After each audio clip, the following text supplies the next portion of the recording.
पान क्रमांक 54 मार्क शुभवर्तमान अध्याय 5 वचन 35 आणि 36 मी वाचतो, सर्वांनी लक्ष द्या. तो हे बोलत आहे इतक्यात सभास्थानाच्या अधिकाऱ्याच्या घराकडून काही माणसे येऊन त्याला म्हणाली, आपली मुलगी मरण पावली, आता गुरुजींना त्रास कशाला देता. परंतु येशू त्यांच्या बोलण्याकडे लक्ष न देता सभास्थानाच्या अधिकाऱ्याला म्हणाला, भिवू नको, विश्वास मात्र धर. Hallelujah, hallelujah, hallelujah, hallelujah.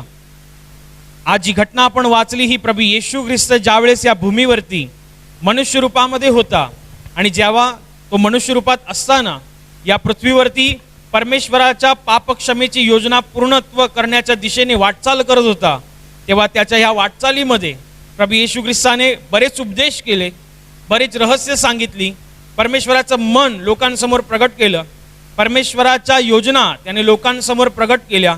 आणि इतकंच नव्हे तर तो प्रकाशापासून आलेला प्रकाश असा परमेश्वर जो सामर्थ्याने भरलेला होता, जो स्वर्ग आणि पृथ्वीचा मालक असा परमेश्वर जेव्हा या मानव जातीमधून वावरत होता, तेव्हा मानव जातीच्या व्याधी, दुःख, क्लेश, त्रास, आजार यातून लोक बरी व्हायची, मुक्त व्हायची. कारण परमेश्वराच्या मुक्तीचा हा पवित्र स्वभाव परमेश्वर प्रभू येशू ख्रिस्ताद्वारे उपस्थितांच्या जीवनावरती प्रगट व्हायचा. आणि येशू ख्रिस्त गावोगावी, नगरोनगरी, शहरोशरी परमेश्वराने सोपवली ही कामगिरी पूर्ण करत एका गावातून दुसऱ्या गावात, दुसऱ्या गावातून तिसऱ्या गावात, एका नगरातून दुसऱ्या नगरात असा तो फिरायचा.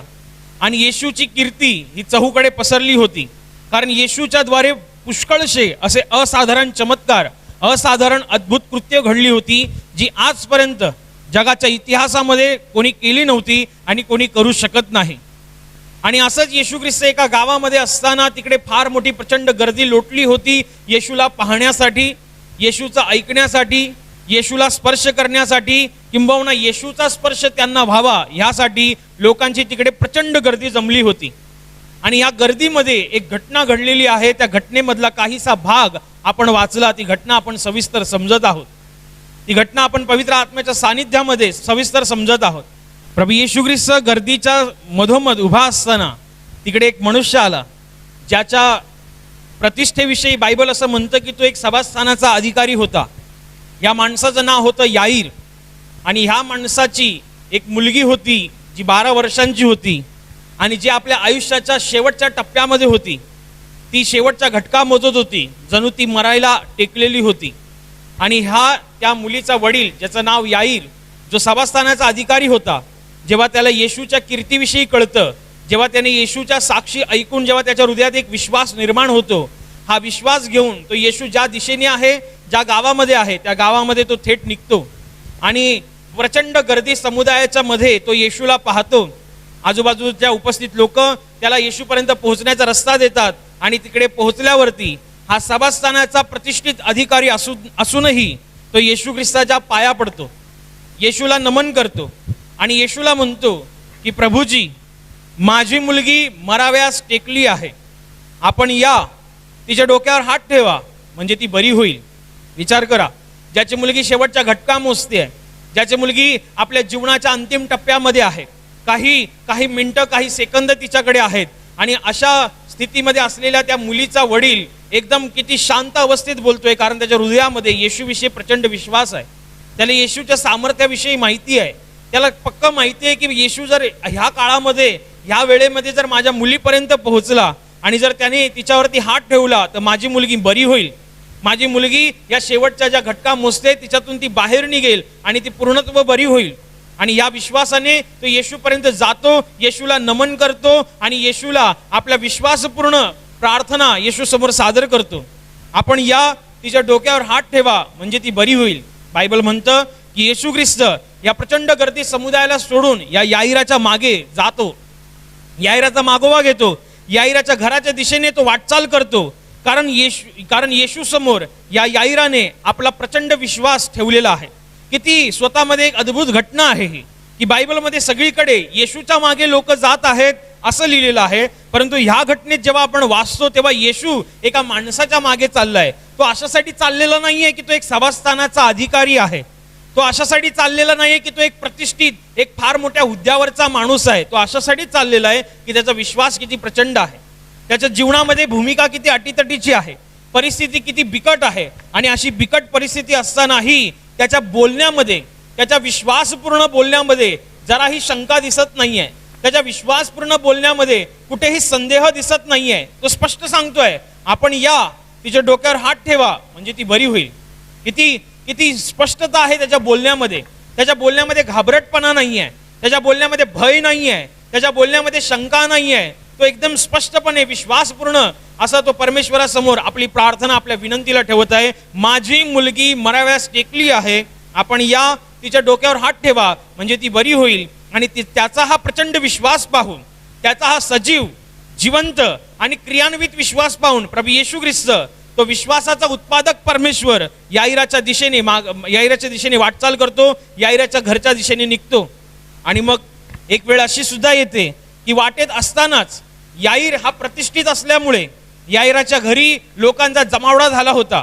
आणि याईराची मुलगी जी शेवटच्या घटका मोजत होती, जी अंतिम खेपेमध्ये होती, जीवनाच्या अंतिम टप्प्यात होती, ती आपला प्राण गमावते, ती मरते, तिचा श्वास बंद होतो. आणि तेव्हा याईराच्या घरामध्ये उपस्थितांपैकी काही लोक याईराच्या दिशेने जातात, कारण त्यांना माहिती होते की याईर येशूला भेटायला गेलेला आहे, याईर येशूला सांगायला गेला आहे. उपस्थितांना माहिती होतं, म्हणूनच उपस्थित थेट याईराला शोधायला येशू ख्रिस्त ज्या ठिकाणी आहे त्या ठिकाणी आले होते.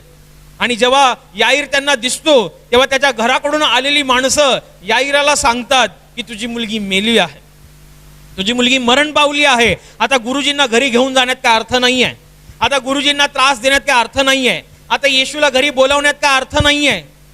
लोक त्याला सांगतायत. आणि बायबल मधला आजच्या वचनामध्ये अगदी सुंदर वाक्य आहे की त्यांच्या बोलण्याकडे लक्ष न देता येशू याईराला म्हणाला, भिवू नको, विश्वास मात्र धर. हे वाक्य किती साधारण आहे, परंतु या साधारण वाक्याला फार मोठी गांभीर्य आहे, फार मोठी गंभीरता आहे. येशूने त्यांच्या बोलण्याकडे लक्ष न देता याईराला म्हटले, भिवू नको, विश्वास मात्र धर. आणि याईर कचरत नाही, याईर हटत नाही, याईर घाबरत नाही. आणि याईर येशूच्या त्या बोलण्याकडे लक्ष देऊन येशूला थेट आपल्या घरी घेऊन जातो. लोक त्याला सांगतायत की तुझी परिस्थिती फार बिकट झालेली आहे, मुलगी मरण पावलेली आहे, मुलगीने आपला प्राण सोडलेला आहे. आता येशूला घेऊन जाण्यात काय अर्थ नाहीये, येशूला घरी घेऊन जाण्यात काही अर्थ नाहीये, त्याला त्रास देण्यात काही अर्थ नाहीये. आता विषय सोडून द्यायला पाहिजे, आता परिस्थिती हाताबाहेर गेलेली आहे. परंतु येशू त्यांच्या बोलण्याकडे लक्ष न देता याईराला म्हणतो, भिवू नको, विश्वास मात्र धर. या शब्दांमध्येच हे किती सिद्ध होतं की येशूलाच स्वतःला त्याच्या विश्वासावरती काम करण्याची किती तीव्र इच्छा आहे. या वाक्यामध्ये किती स्पष्टपणाने समजून येतं की परमेश्वरासमोर केलेल्या विश्वासपूर्ण प्रार्थनेला देवाला उत्तर द्यायची किती मोठी तीव्र इच्छा असते. त्याचा तीव्र विश्वास पाहून, त्याचा प्रचंड विश्वास पाहूनच येशू ख्रिस्त त्या भर गर्दीला सोडून त्याच्या मागे चालला होता. कारण त्याचा विश्वास इतका स्वच्छ होता, त्याचा विश्वास इतका मजबूत होता की तो म्हणाला की माझी मुलगी मराव्यास टेकली आहे, आपण या, तिच्या डोक्यावर हात ठेवा म्हणजे ती बरी होईल. तो असं म्हणाला नाही की माझी मुलगी मरायला टेकली आहे, मी तुमच्याविषयी ऐकलेलं आहे, तुम्ही बऱ्याच लोकांना बरं केलेलं आहे, असं झालेलं आहे, तसं झालेलं आहे, मग माझ्या मुलीसाठी काय कराल का, माझ्या मुलीसाठी तुम्हाला काय होईल का, हे होईल का, मग तुम्ही झाल्यावर मी असं करतो. काही नाही. गोंधळात्मक वातावरण त्यांनी येशू समोर निर्माणच केलं नाही. त्याचं वातावरण किती स्वच्छ होतं, त्याच्या विश्वासाचं वातावरण किती स्वतःमध्ये मजबूत होतं. आपण या, तिच्या डोक्यावर हात ठेवा म्हणजे परिस्थिती बरी होईल. हे साधारण गोष्ट नाहीये. ज्याच्या जीवनामध्ये अटीतटीची भूमिका आलेली आहे, ज्याच्या जीवनामध्ये जीवन मरणाचा प्रश्न उरलेला आहे, अशा माणसाने विश्वासपूर्ण अशा शांती पद्धतीमध्ये परमेश्वरासमोर बोलणं हे स्वतःमध्येच खूप अलौकिक आहे. आणि ह्या अलौकिकतेकडे पाहून, या विश्वासाच्या अभूतपूर्वतेकडे पाहूनच येशू ख्रिस्त त्याच्या मागे त्या भर समुदायाला सोडून चालला होता. आणि अचानक त्या विश्वासावरती एक फार मोठा घाला होतो. अचानक त्या विश्वासाला तडा जाणारी एक गोष्ट घडते. अचानक त्या विश्वासाला डगमगवण्यासारखी एक कृती तिकडे घडते. काय? मुलगी मेलेली ही बातमी तिकडची लोक, उपस्थितांपैकी काही लोक याईराला सांगायला येतात की गुरुजींना त्रास देऊ नका, तुमची मुलगी मरण पावली आहे, येशूला घेऊन जाण्यात अर्थ नाहीये. तेव्हा येशूला माहिती आहे की आता ही गोष्ट जर याईराने ऐकली आहे तर याईर कदाचित घाबरणार, कदाचित हा घाबरू शकतो, कदाचित आता याच्या विश्वासामध्ये शंका निर्माण होऊ शकते, कदाचित आता हा कचरू शकतो, कदाचित आता हा डगमगू शकतो. तो डगमगायच्या अगोदरच, त्याच्या विश्वासामध्ये शंका निर्माण व्हायच्या अगोदरच, तो काही बोलायच्या अगोदरच परमेश्वर प्रभू येशू ख्रिस्ताने त्याला सांगितले. बायबलमधलं सुंदर वाक्य असं आहे, आजच्या वचनामध्ये लिहिलेलं आहे, बोलणाऱ्यांकडे लक्ष न देता येशूने खुद्द परमेश्वराने त्याला म्हटलं, भिवू नको, विश्वास मात्र धर. भिवू नको का म्हणाला? कारण येशूला माहिती होतं की आता घाबरण्यासारखी परिस्थिती त्याच्या हृदयामध्ये निर्माण होईल. ऐकणारी, ज्याच्या विश्वासावरती घाला घालणारी गोष्ट आता त्याला सांगण्यात आलेली आहे, कदाचित हा डगमगेल. तो डगमगायच्या अगोदरच परमेश्वर म्हणाला. डगमगायच्या अगोदरच परमेश्वराने म्हणणं ह्या गोष्टीविषयीची साक्ष देतं की ज्याचा विश्वास प्रचंड आहे, ज्याचा विश्वास स्वच्छ आहे, त्या स्वच्छ विश्वासावरती काम करायला परमेश्वर मागे पुढे बघत नाही. परमेश्वर हटत नाही, परमेश्वर हार मानत नाही. जेव्हा त्याच्या समोर विश्वास ठेवला जातो, परमेश्वरासमोर विश्वास, स्वच्छ विश्वास सादर केला जातो, जिवंत विश्वास सादर केला जातो, क्रियान्वित विश्वास सादर केला जातो, तेव्हा ह्या स्वच्छ, क्रियान्वित आणि मजबूत अशा विश्वासावरती काम करायला देव मागे हटत नाही. देव मागचा पुढचा विचार करत नाही, देव माघार घेत नाही. ह्यामध्ये किती स्पष्ट दिसतं की बोलणाऱ्यांच्या गोष्टीकडे लक्ष न देता येशूने पहिलंच त्याला सांगितलं. तो काही बोलण्या अगोदर येशू पहिलंच त्याला म्हटलं, भिवू नकोस.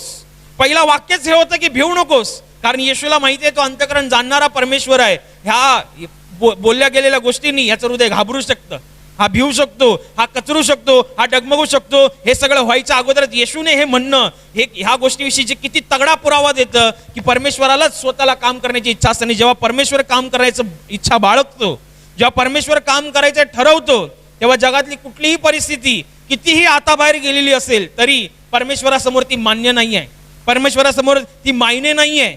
जे जगाला अशक्य आहे, जे माणसाला अशक्य आहे, ते देवाला शक्य आहे, ते देवाच्या दृष्टीने सहज आहे. आणि म्हणून येशू म्हणाला, भिवू नको, विश्वास मात्र धर. जो विश्वास तू माझ्याकडे घेऊन आला होता ना, तसाच विश्वास ठेव की मी येईन तुझ्या घरी, तुझ्या मुलीला बरं करेन. विश्वास ठेवला होतास ना, तसाच विश्वास ठेव. आता या बोलण्यामुळे तुझ्या विश्वासावरती घाला होऊ देऊ नकोस, शंका निर्माण होऊ देऊ नकोस, डगमगू देऊ नकोस. चल माझ्या मागे. येशू असा म्हणाला नाही. बोलणाऱ्यांनी सांगितलं की गुरुजीला त्रास देण्यात काय अर्थ नाही, तेव्हा येशू त्यांना असं म्हणाला नाही, आता काय बोलतोस तू, आता तुझी काय इच्छा आहे, आता मी काय करू, मग येऊ की नको येऊ. नाही नाही नाही, येशू असं नाही म्हणाला. येशू पहिलेच म्हणाला, भिवू नको, कारण त्याचा प्रचंड विश्वास येशू समोर सादर झाला होता.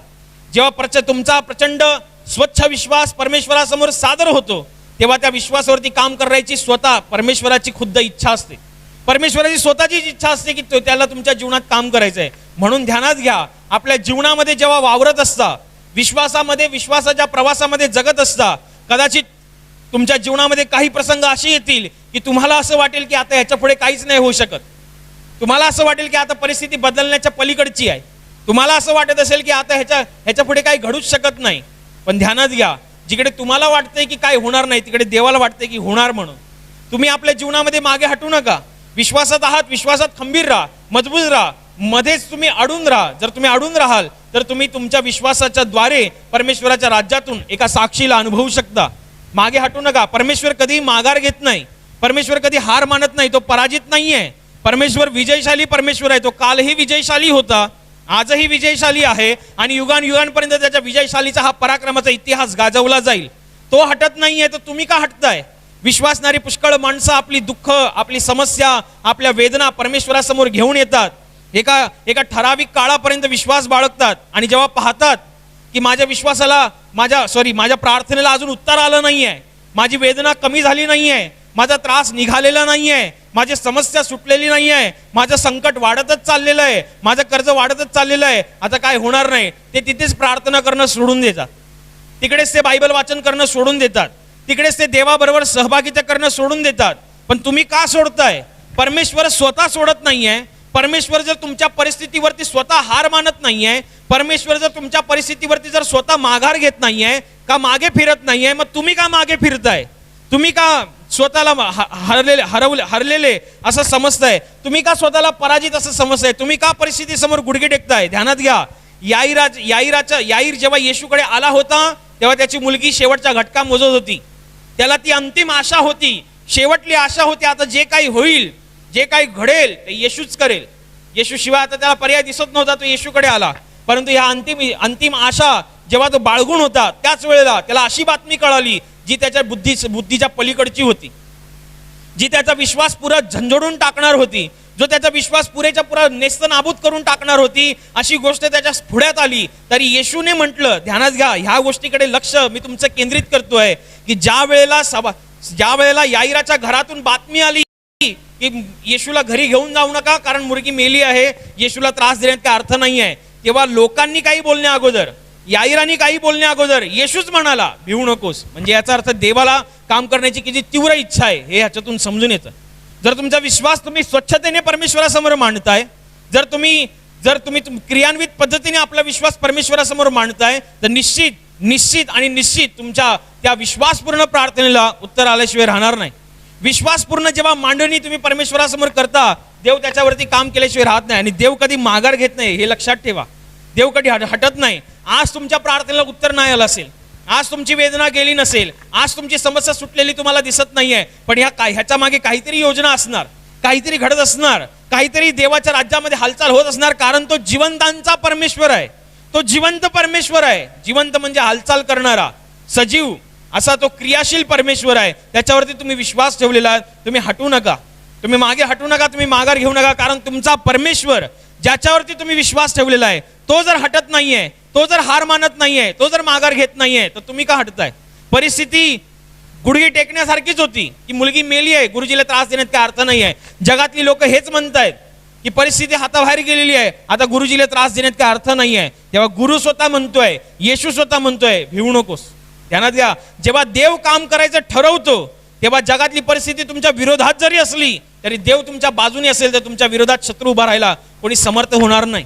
बायबलमध्ये एक सुंदर घटना अजून अशी आहे की जक्काई नावाचा एक मनुष्य जो जकातदार होता आणि ज्याची समाजामध्ये अशी कुप्रसिद्धी होती की हा एक लुबाडणारा माणूस आहे, हा एक कंजूस माणूस आहे, हा ठरवलेल्या गोष्टींपेक्षा जास्त व्याज आकारतो. एकंदरीत त्याची जी कुप्रसिद्धी झाली होती त्याच्यामुळे लोक त्याच्याशी बोलायची नाहीत, चांगली बोलायची नाहीत किंवा त्याच्याशी चांगलं संभाषण नव्हतं. ह्या जक्काई नावाच्या माणसाला प्रभू येशू ख्रिस्ताला पाहण्याची तीव्र इच्छा होती की येशू आहे तरी कसा. कारण येशूविषयी बऱ्याच गोष्टी त्यांनी ऐकल्या होत्या आणि येशूविषयीच्या साक्षी त्यांनी ऐकल्या होत्या आणि म्हणून त्याला येशूला पाहण्याची एक प्रामाणिक इच्छा निर्माण झाली. आणि या प्रामाणिक इच्छेपायी तो येशूला पाहण्यासाठी त्या ठिकाणी गेला ज्या ठिकाणी येशू उपस्थित होता. पाहिलं तर काय की येशू आहे, परंतु तो भर गर्दीच्या मधोमध उभा आहे. आणि हा जो जकातदार, ज्याचं नाव जक्काई आहे, हा जक्काई नावाचा जकातदार माणूस शरीराने ठेंगणा असल्यामुळे त्या गर्दीसमोर त्याचं काही चालू शकलं नाही. परंतु येशूला पाहण्याची त्याच्या हृदयामध्ये एक प्रामाणिक इच्छा होती. आणि या प्रामाणिक इच्छा अंतर्गत तो येशू ज्या वाटेने जाणार आहे त्या वाटेच्या कडेला एक उंबराचं झाड होतं. या उंबराच्या झाडावरती तो चढला अशासाठी की येशूला त्याला पाहायची इच्छा होती. एका ठेंगड्या माणसाने झाडावर चढणं ही साधी गोष्ट नव्हती. एका श्रीमंत ज्याच्या हाताखाली जकातदारांची फौज आहे अशा श्रीमंत माणसाने त्या उंबराच्या झाडावरती चढणं ही साधीसुधी गोष्ट नाही आहे. परंतु तो चढला. ते त्याचं रोजचं काम नसून सुद्धा तो त्या झाडावरती चढला येशूला पाहण्यासाठी. का? कारण येशूला पाहण्याची त्याची हृदयामध्ये एक प्रामाणिक इच्छा होती. येशूला पाहण्यासाठी त्याच्या हृदयामध्ये एक प्रामाणिकपणा होता. आणि येशू त्या वाटेने जाताना अचानक येशू ख्रिस्त त्या झाडाच्या इथे थांबतो आणि आपली दृष्टी वर करतो आणि जक्कायाला बघतो आणि जक्कायाला म्हणतो, जक्काया त्वरा करून खाली ये, आज मला तुझ्या घरी उतरावयाचे आहे. जक्कायाचा आनंद गगनात मावेनासा होतो. कारण येशूला फक्त पाहायचं होतं त्याला, परंतु आता खुद्द येशूने त्याला पाहिलेलं आहे. येशू त्याचं नाव घेऊन त्याला बोलवतोय. एवढंच नव्हे तर येशू त्याच्या घरी उतरण्याची सुद्धा आपली इच्छा दर्शवतोय. ध्यानात घ्या, ज्या वेळेला ही गोष्ट घडली तेव्हा तिकडे भर गर्दीमध्ये किलबिलाट सुरू झाला. भर गर्दीमध्ये खळबळ उडाली. काय खळबळ उडाली? हा एक पापी माणूस आहे. हा जक्काई नावाचा जकातदार जो माणूस आहे हा एक पापी माणूस आहे. हा दृष्ट माणूस आहे. हा लुबाडणारा माणूस आहे. हा कंजूस माणूस आहे. ह्याच्याद्वारे कोणाचं चांगलं होईल असं बाप जन्मात कोणी स्वप्नात सुद्धा विचार करू नये असे लोकांमध्ये त्याची समज होती. आणि असं त्याचं वागणं लोकांसमोर प्रखर होतं किंवा प्रख्यात होतं.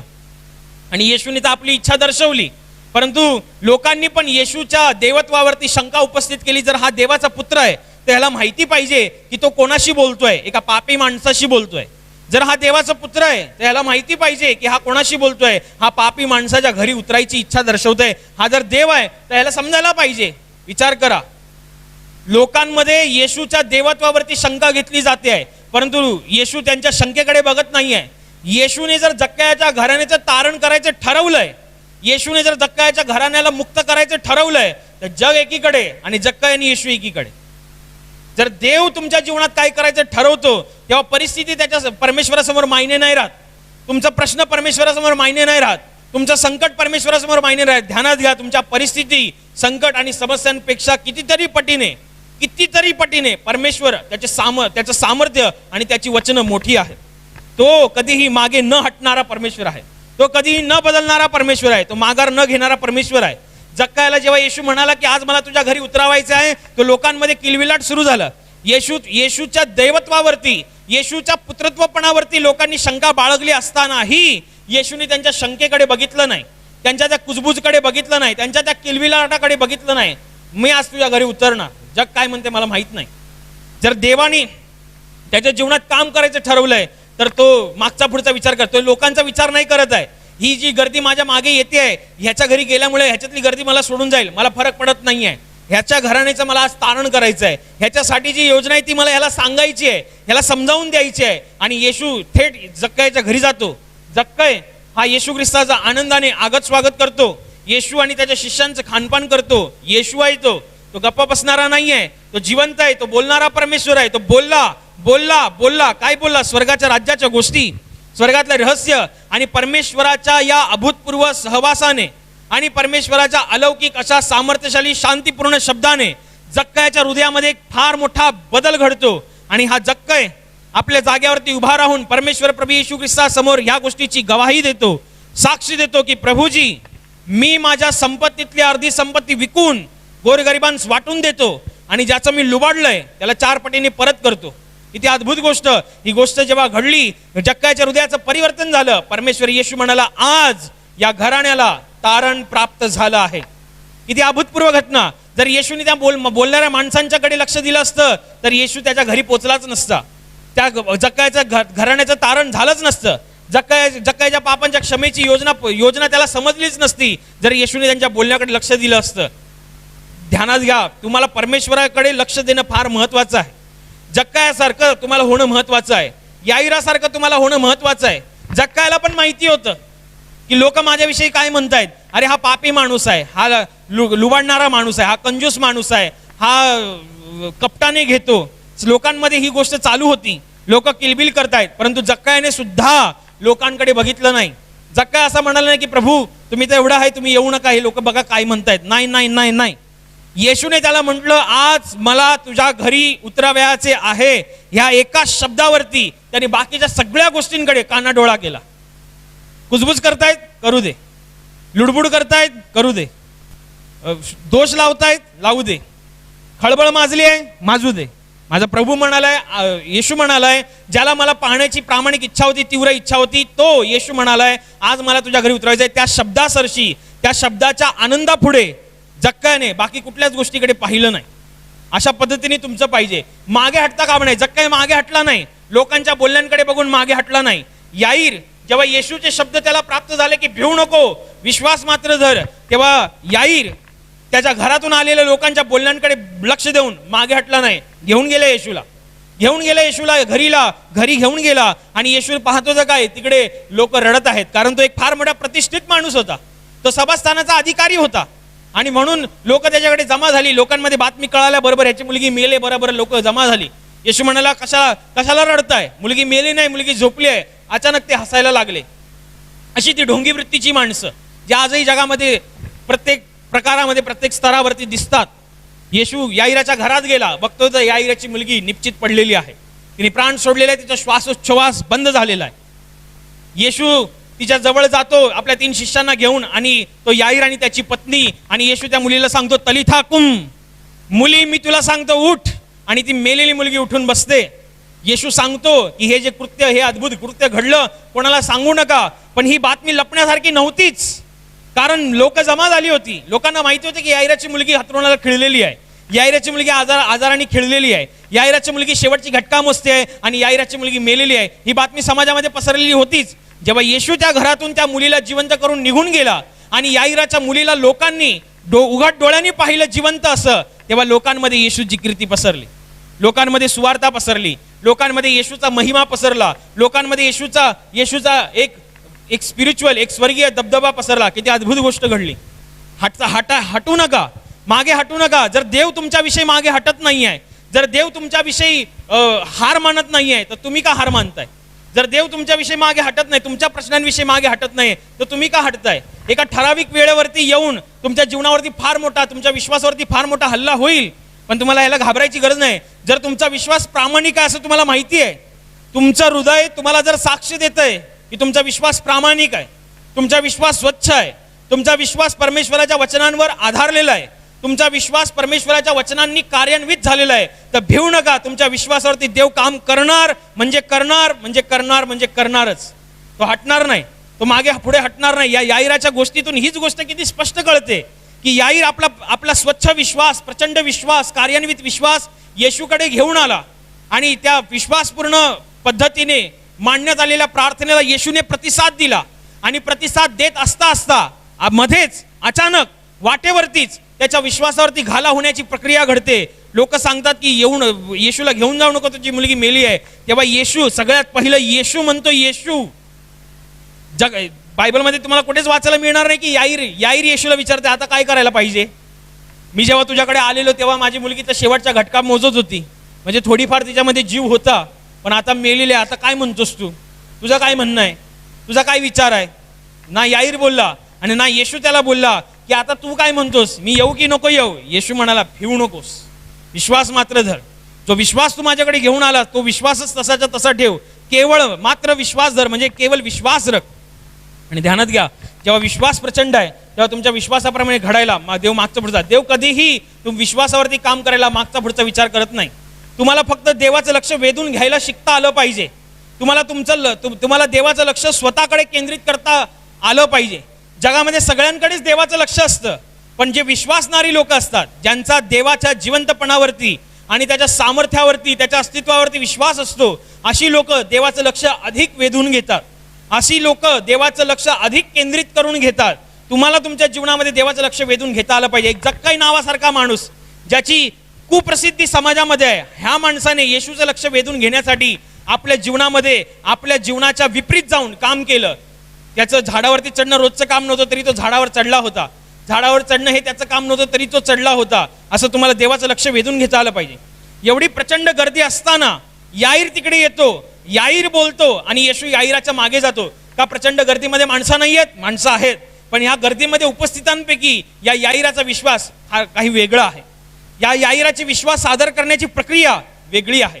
या याईराची विश्वास सादर करण्याची प्रक्रिया वचनांवरती देवाला आवडेल अशी आहे. आणि जेव्हा तुम्ही असं करता तेव्हा देवाच्या राज्यातून फार मोठी गोष्ट. कधीही आपल्या जीवनामध्ये मागे हटू नका.